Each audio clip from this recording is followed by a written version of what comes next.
Quand moi, je fais un focus, je reprends les choses depuis le début. Je dis Nadine, d'accord? Mon positionnement, c'est quoi? Mon positionnement, c'est quoi? OK. Et j'écris 2 points. Mon positionnement, c'est ça. Très bien. Quel est mon objectif?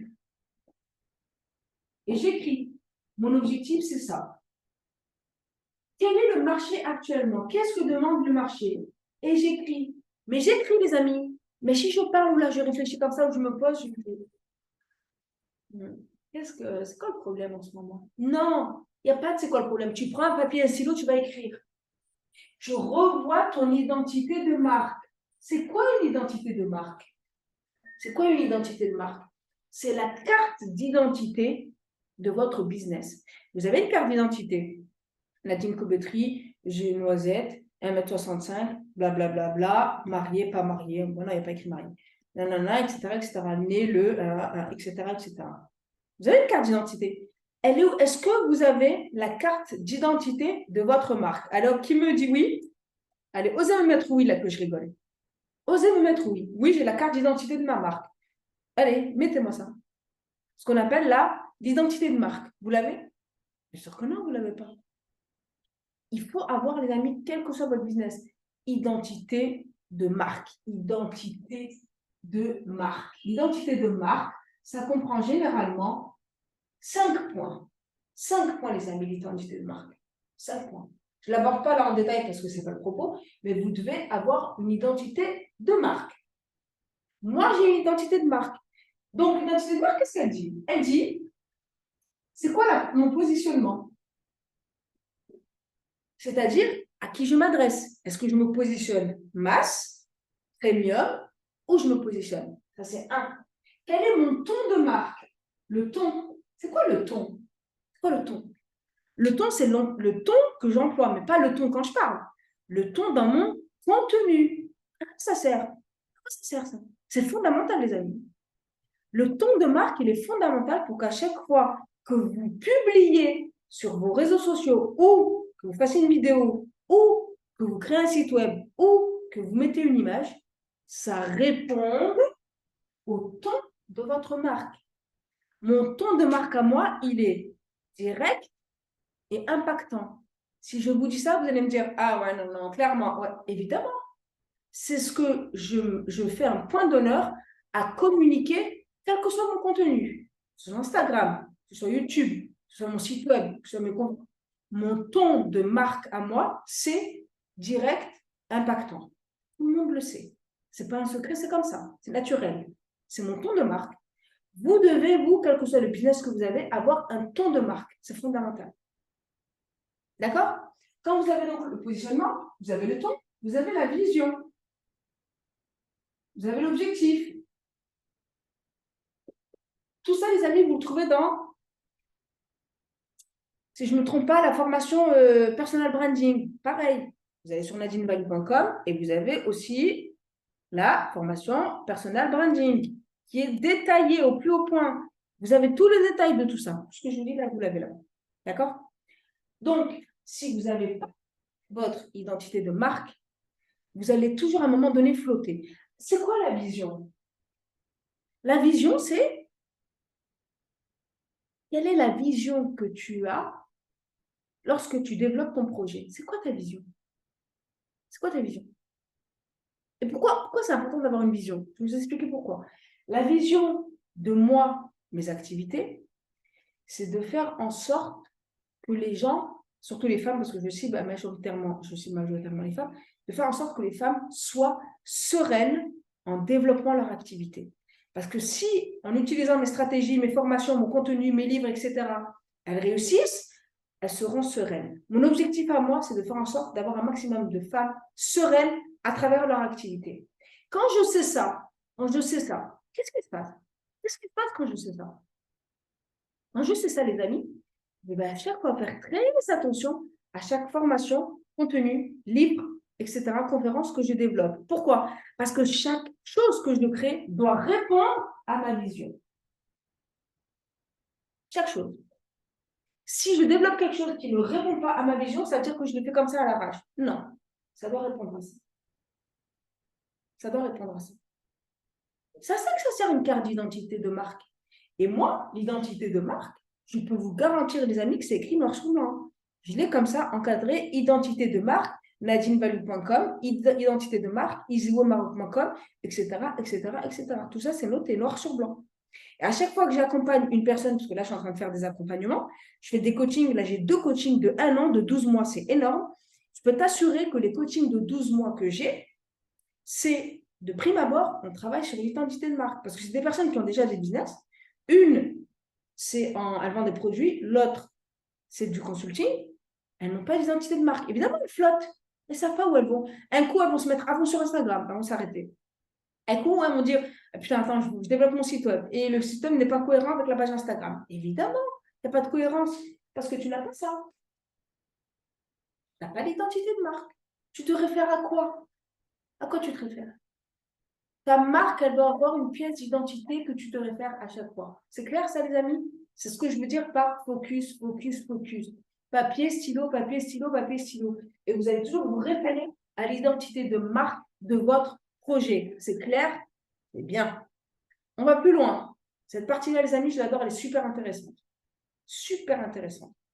J'ai pris une étude de cas. Ça, c'est moi qui ai pris cette étude de cas. Vous n'allez pas la trouver en ligne, encore une fois. C'est le travail que je fais moi.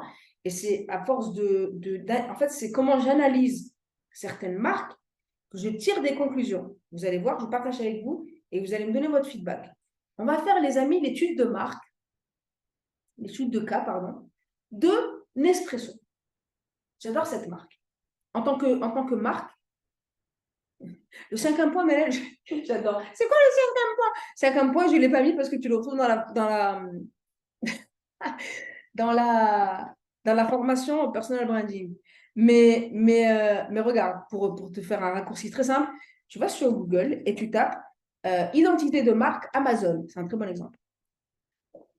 Là, c'est valeur. Valeur, objectif, positionnement, ton, vision. Ça marche? Les valeurs. Pourquoi? Parce que les valeurs que tu défends, que tu partages, ça doit se retranscrire dans ton contenu. Moi, les valeurs que je partage, c'est très évident. Les gens partagent en général les mêmes valeurs que moi. Ça se partage. Ça se ressent. Ça se ressent que j'ai des valeurs, voilà, je fais attention. La famille, la vie privée, etc., etc. J'en passe. OK? De rien. Alors, on prend l'étude de cas de Nespresso. Nespresso, les amis, c'est une marque en tant que travail. J'aime beaucoup la marque Nespresso, comment elle se développe. Leur stratégie de marque, elle est pour moi impeccable. J'aime beaucoup. Regardez les amis. Regardez les amis. Regardez les amis. Attends, je vais dézoomer. Voilà. Tout le monde voit là, oui, oui. Voilà. Regardez les amis. Je vous prends d'abord en théorie. En théorie, voilà comment vous devez voir les choses. D'accord? Vous avez donc l'objectif et la conséquence. Si vous me suivez sur Instagram, vous avez vu que récemment, j'en ai beaucoup parlé de ça, de l'objectif et des conséquences. Je veux bien vous faire un petit doigt dessus parce que ça, c'est fondamental. Alors, les amis, la différence et l'importance de pouvoir distinguer la conséquence et l'objectif. On vous a souvent dit, quand vous voulez toucher, si vous voulez atteindre... putain, c'est l'inverse. Ouais, si tu veux atteindre la Lune, voilà, si tu veux atteindre la Lune, d'accord? Non, pardon. L'inverse, c'est pas grave. Tu as la Lune et tu as les étoiles. Si tu as pour objectif, ton objectif à toi, c'est de viser la Lune. Je me rends compte, en fait, les amis, que c'est l'inverse. Mais c'est pas grave, c'est un détail. C'est un détail, c'est un détail. Si tu as pour objectif, toi, de viser la Lune, de viser les étoiles. Ton objectif à toi, c'est de viser les étoiles. Qu'est-ce qui va se passer? Tu vas louper ton coche. Tu vas louper ton coche. Les amis, je me suis plantée, mais grave. C'est grave. On va prendre ici mon dessin. D'accord? Si vous avez pour objectif de viser la Lune, vous allez vous planter. Qu'est-ce qui va se passer? Vous allez tomber ici. D'accord? Ça, c'est clair, on a compris. Et pourquoi c'est important de toujours travailler sur ça?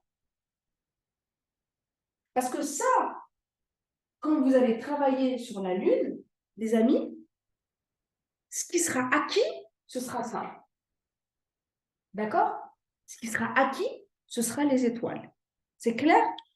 Là, dans mon dessin, qu'est-ce que je vous fais comprendre? Je vous fais comprendre que les gens, ce qu'ils voient, c'est votre marque, votre marketing, vos actions, vos contenus, etc. D'accord? C'est clair. Ça, c'est ce qu'ils voient. C'est sur ça que vous travaillez, vous, au quotidien. Et pourquoi c'est important? Parce que si vous travaillez sur ça au quotidien, la conséquence de ça, qu'est-ce qui va se passer? C'est qu'ils vont acheter vos produits et services. Est-ce que vous me suivez? Vous allez me dire, oui, mais pourquoi les gens font quoi? Je vais t'expliquer ce que les gens font. Les gens, malheureusement, qu'est-ce qu'ils font? Et peut-être que vous, actuellement, vous faites ça. Les gens, malheureusement, ils se focalisent sur les étoiles. D'accord? Ils se focalisent sur les étoiles. C'est normal. Puisque les étoiles, c'est là où il y a l'argent. Mais d'accord? C'est là où il y a l'argent.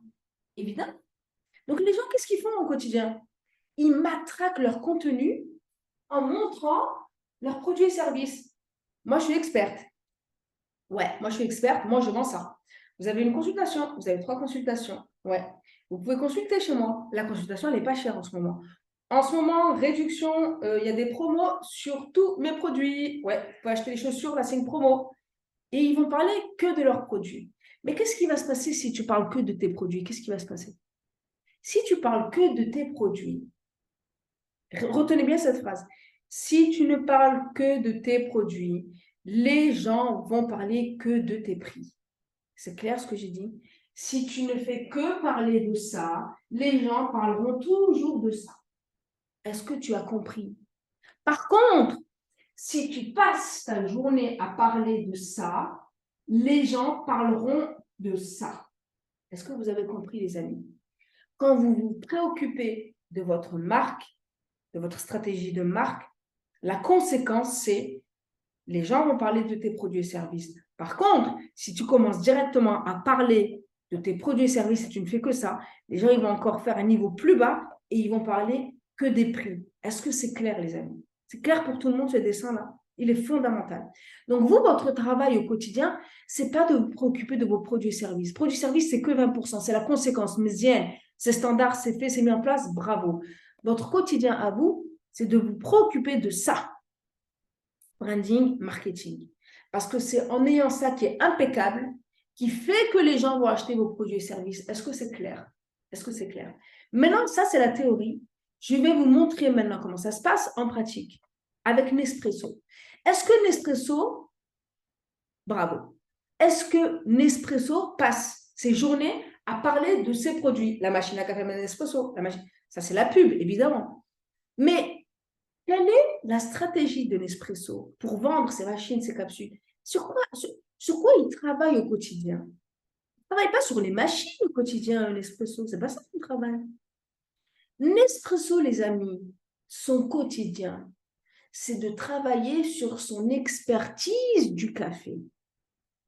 Nespresso, il travaille sur le fait qu'il démontre au quotidien, nous, Nespresso, nous sommes experts du café. Nous maîtrisons le café. Là, je ne voulais pas montrer, mais je vous invite fortement à taper sur YouTube vidéo pub, pub Instit, si je ne me trompe pas, vous mettez pub Nespresso, d'accord, sur YouTube. Et vous allez voir, vous allez trouver une vidéo où c'est Georges Clooney qui fait la narration et où il raconte l'histoire d'un homme qui est parti chercher les graines de café au Brésil ou là je ne sais plus où, en Amérique du Sud, quoi qu'il en soit. Et il montre comment il galère à trouver le café, c'est ce qui fait qu'il travaille le café, que le café il est pur, etc. À quoi ça sert ça? À quoi ça sert? Pour montrer Nespresso est expert du café. La preuve, elle est où? Nous, on est parti chercher le café dans les profondeurs de l'Amérique du Sud. Je crois que tu n'as pas compris d'où vient notre café. Bon, évidemment, on sait comment ça se passe industriellement. Mais il nous montre, il passe ses journées à nous montrer que nous, on va chercher le café au plus profond des entrailles de la terre. Notre café, il est pur. Je crois que tu n'as pas compris, en fait. Par conséquent, ça c'est l'objectif. Vous me suivez, hein? L'objectif. Le café, il est pur. Nous savons où aller chercher notre café. Par conséquent, nos produits sont de qualité. Est-ce que vous avez compris la logique? C'est comme ça que vous devez faire, les amis. C'est comme ça, quelle que soit la marque, quel que soit le business, c'est comme ça que vous devez passer votre temps à réfléchir. Ne vous préoccupez pas des produits et services parce que quand c'est vendu, ça y est, là, ils sont faits, ils sont là, pas de souci. Votre travail quotidien, c'est démontrer, montrer, travailler. Vous devez travailler sur votre expertise. Pourquoi? Si les gens sont convaincus que vous êtes expert, ils achètent. Sans réfléchir, ils achètent. Je suis expert, j'en ai la preuve, j'achète. J'ai aucun doute là-dessus. Pourquoi tu veux que je me prenne la tête? Elle est experte, la preuve, hein, ça y est, j'achète. Vous avez compris? Donc, Nespresso montre, je suis expert du café. Par conséquent, si je suis expert, tu achètes mes capsules. C'est ce qui se passe. Et d'ailleurs, les gens vous le disent, qu'est-ce que vous dites?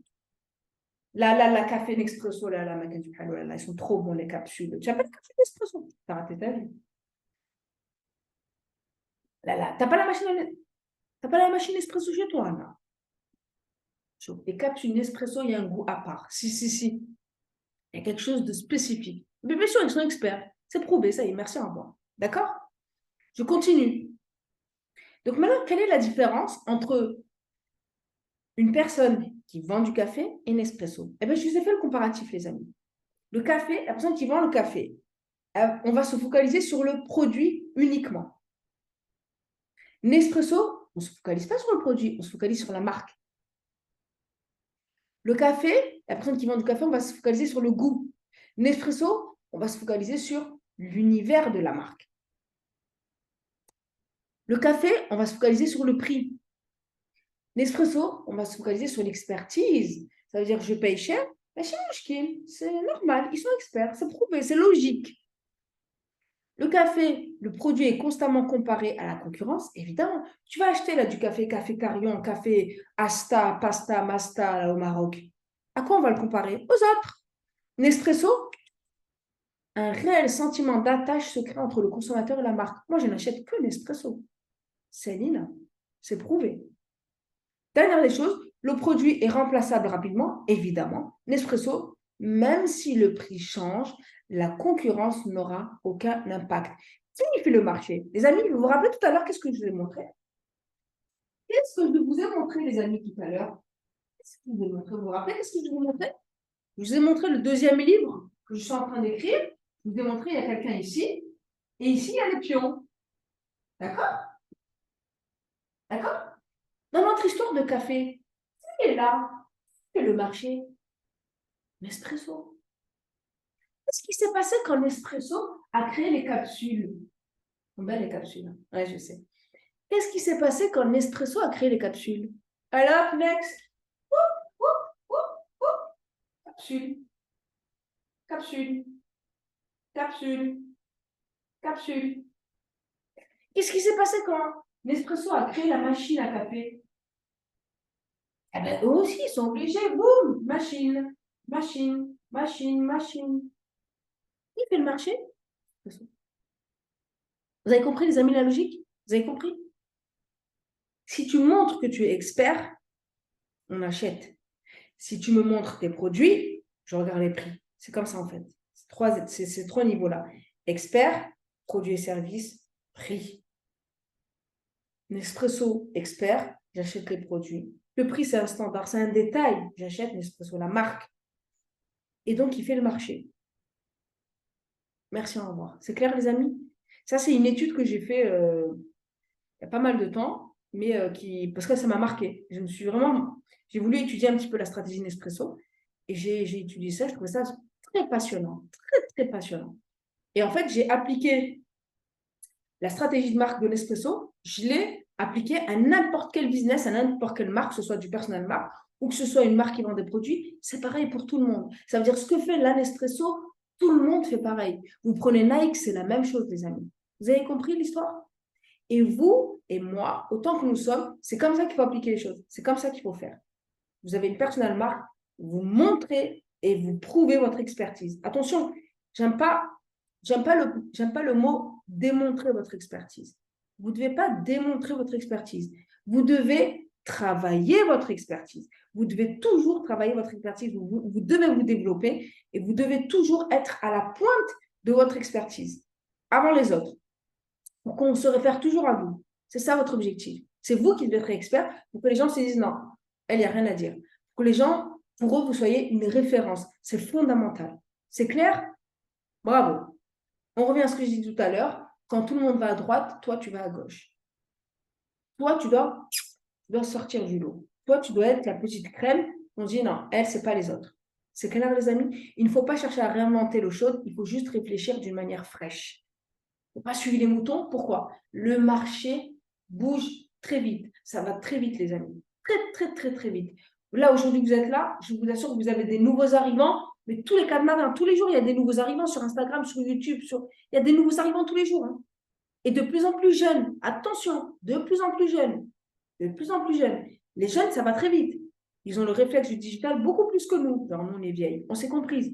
Ils vont très vite, les jeunes. Et on peut se faire dépasser très rapidement. Il suffit qu'ils ont pris 2, 3 stratégies. Eux, ils ont implémenté plus vite que nous, c'est mort. Donc, il faut toujours être fraîche. D'accord? Alors, je finis par ça et on se fait une bonne pause de 30 minutes.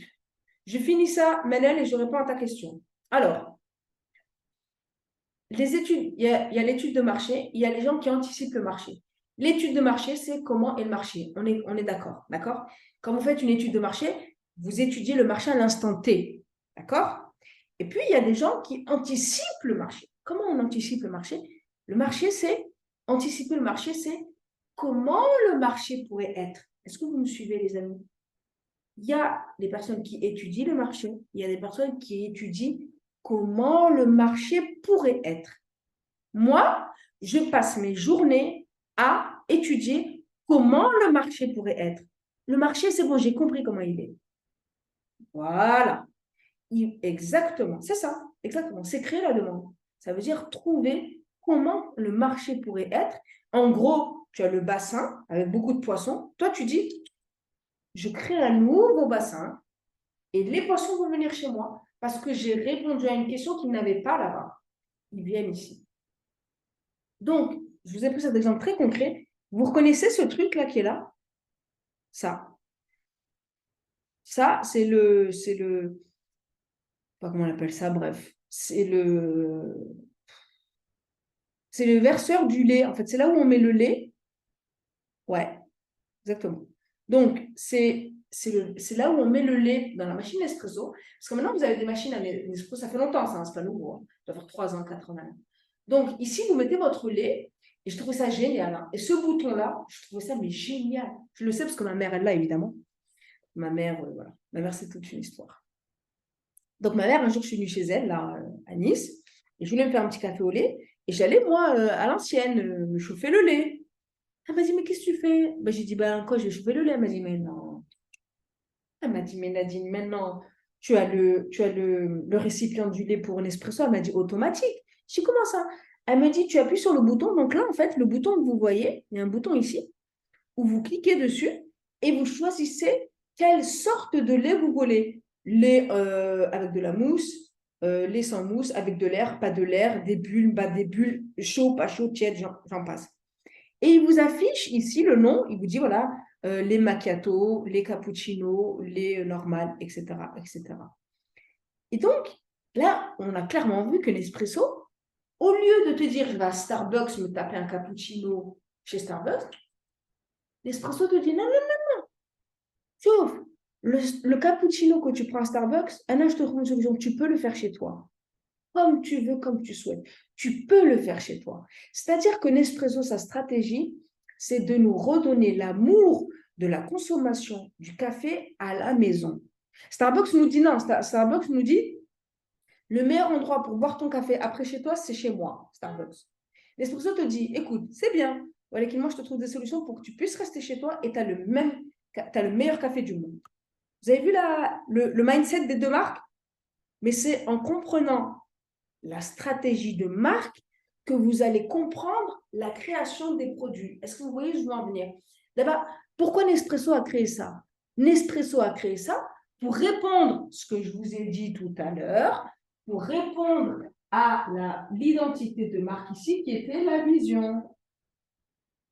La vision de Nespresso, c'est faire en sorte que les gens apprécient un bon café chez soi en répondant à cette vision, il a créé le produit du lait. Est-ce que vous m'avez suivi, les amis? Est-ce que vous comprenez maintenant pourquoi c'est fondamental d'avoir l'identité de marque? Est-ce que vous comprenez pourquoi l'identité de marque, elle est fondamentale?